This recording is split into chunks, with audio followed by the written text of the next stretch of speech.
हा. ह्याला आराटी पुढे जाऊन कारण स्फोट अंगावची येत होता. बर बर मग हे मस्त गेला पण काही उपयोग होत नव्हता. मग आम्ही पाणी बादल्या घेऊन गेलो पण काहीच संपलं होतं तेव्हा सगळं. उपमुख्यमंत्री अजित पवार यांच्या विमानाचा अपघात झाला आणि त्यांच्यासहित 4 जणांचा मृत्यू झाला. पाठीमागं बघतोय की ही विमानतळाची धावपट्टी आहे आणि या धावपट्टीमुळे म्हणजे इथं जिथं विमान पडलं तिथं ही शेजारची सगळ्यात पहिली वस्ती आणि ह्या काकूंनी पहिल्यांदा हा आवाज ऐकला आणि विमान पडताना पाहिलं, त्याच्यामुळं त्या घाबरून गेलेल्या होत्या.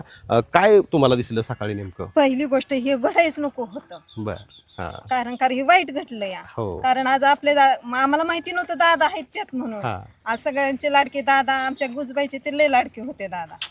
महत्वाचं काही झालं मी पाठीमागं रस्ते होते, मुलं शाळेत गेले 8:45 वाजल्या होत्या, 8:45 झाल्या त्यावेळेला इमान असं आलं पण हा. तेव्हाच काहीतरी झालं असेल त्याला. हां बर कारण गावातनं बी हे करत आलं होतं हां आणि इथं आल्याबरोबर कलटी खाल्ल्याबरोबर खाली आलं. हां खाली आल्यानंतर मोठा पोट झाला. बर 1 सेकंद खाली आलं आणि आलं आणि त्याला पट्टीच्या खालच्या धावपट्टीला खाली टेकलं आणि ती पलटी झाली की मग पोट झाला.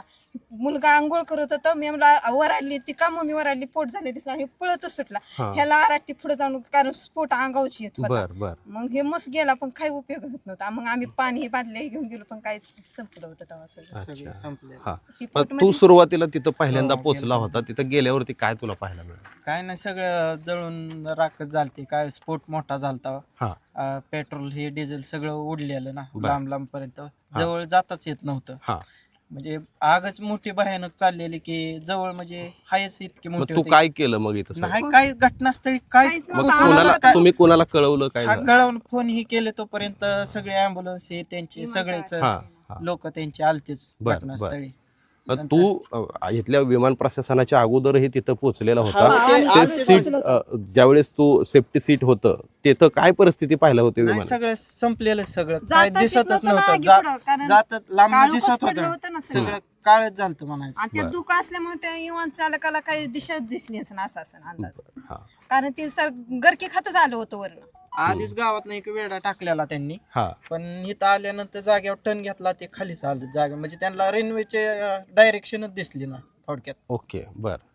ॲक्च्युली काय आहे की हे विमानाच्या बद्दल एवढं परफेक्ट ह्याच्यासाठी बोलतात की हे दिवसातून जे इथं हे विमान ट्रेनिंग सेंटर पण आहे, इथं पायलट ट्रेनिंग सेंटर आहे आणि त्याच्यामुळे जेवढे टेक ऑफ होतात इथं किंवा लँडिंग होतात ते ह्यांना माहीत असतात. त्याच्यामुळे ह्यांचं प्रत्येक गोष्टीवरती बारीक लक्ष असतं जवळ. याच्या अगोदर या विमानांचे म्हणजे इथले जे पायलट ट्रेनिंग सेंटर आहेत यांचे अनेक विमानं इथं कितीतरी वेळा पडलेले आहेत. त्याच्यामुळे सुरुवातीला झाली म्हणजे तुम्हाला सुरुवातीला असं वाटलंही नसेल की हे विमान दादाचं आहे. हा नव्हतं वाटलं नव्हतं, आम्हाला अंदाजच नव्हता.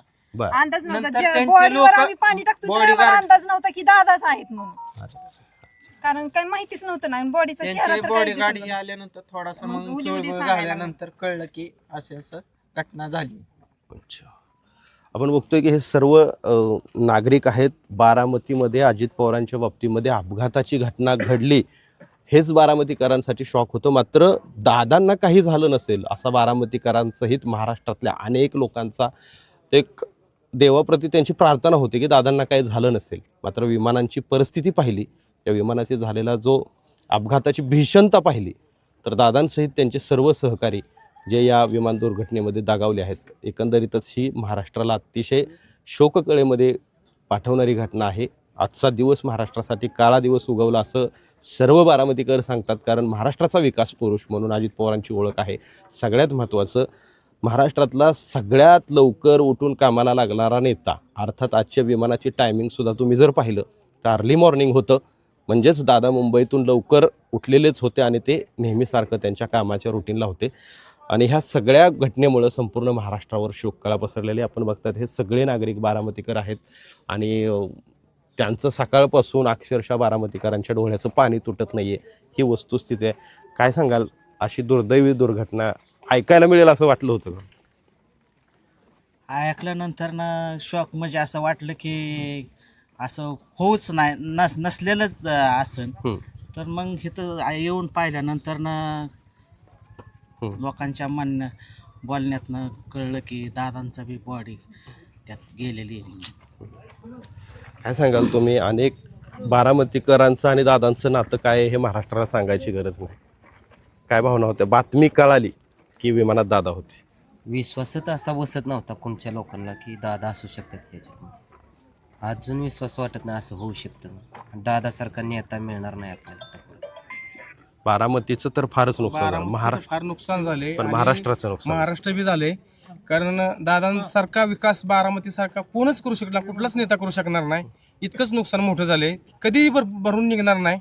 ईश्वरचरणी प्रार्थना करतो की दादांच्या ह्याला आत्म्यात शांती लाभो. दादा नाहीत त्याच्यावर विश्वास बसतोय. नाही, आज सकाळी मी उरकून तयारीला लागलो होतो आणि आज दादांची सभा बागाच्या ठिकाणी होती. त्या सभेला जाण्यासाठी आज मी कामावून घरी राहिलो होतो आणि त्या सभेला जाणार होतो. पण अचानक सकाळी सगळं उरकून निघण्याची तयारी असतानाच मला कळलं. मित्रांनो, एक गोष्ट आहे की उपमुख्यमंत्री अजित पवार यांचा जनसंपर्क कोणत्या लेवलचा होता.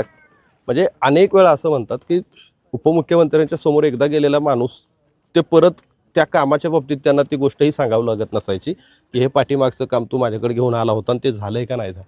स्पष्ट वक्तेपणा असलेला हा नेता अपघातामध्ये, इतक्या दुर्दैवी अपघातामध्ये दुर्दैवानं त्यांच्या जन्मभूमीत कर्मभूमीत आल्याच्या नंतर पुढं लोकांना भेटणार होते त्या अगोदरच काळाने त्यांच्यावर घाला घातला.